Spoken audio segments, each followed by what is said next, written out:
Emphasis about coming out of the gate fast. They responded, and I thought Steve Dawes really did a heck of a job mixing run pass. Johnny, obviously, we had a bunch of guys play their best game as Gators, and Johnny was first and foremost played really well. And we got a little bit of a lull in the second half and second quarter, but then to see a guy come out in the second half and lead the team up and down the field really did a good job. At one point, every one of our linemen had either a sprained ankle or a swollen knee, and they battled through it. Mike Pansley battled through it, Carl Johnson, Marcus Gilbert, Mo Hurd, and Xavier Nixon. So all five at one point over the headsets here, we were close to TKO there, and they fought through it. Dempsey has a foot that they're taking a look at. He hurt it last week.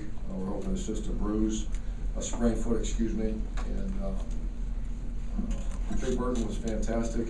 Someone told me he has 6 touchdowns. 6 touchdowns, and there's a lot of great players that played in the stadium, and I think he broke some records. That's tremendous. I thought he was a good player when we recruited him, a really good player.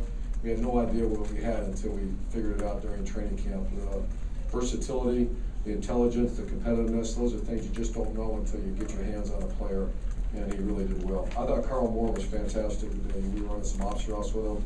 Big third down catches. Deontay played well. Andre DeBose got his hands on a few balls finally. Maris Hines played well also.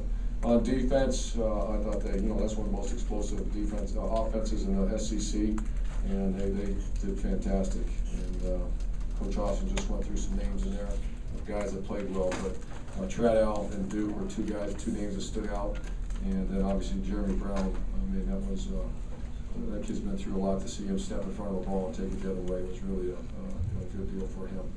And our punt return, our kicking game, I think, was pretty good, other than we had a blocked field goal. So it's bad week. After that, we're going to answer a few questions. Buddy up front. Urban, was there some kind of design to get the ball to Trey, number one? Secondly, you see a lot of great performances by a guy around here named number 15. How that equates to that? And also, why number 8? Because he was 13. And then him and D. Filling are both on kickoff together, so somehow I don't even know the answer. They say they had switch numbers.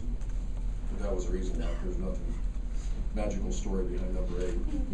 Try to get him 8 touchdowns. We didn't that. No, we did not. I see guys all the time. No, he played very well. And we're not trying to get him the ball. It's just he's kind of taking that position now. We need that wildcat. It's really not wildcat. It's base offense for us.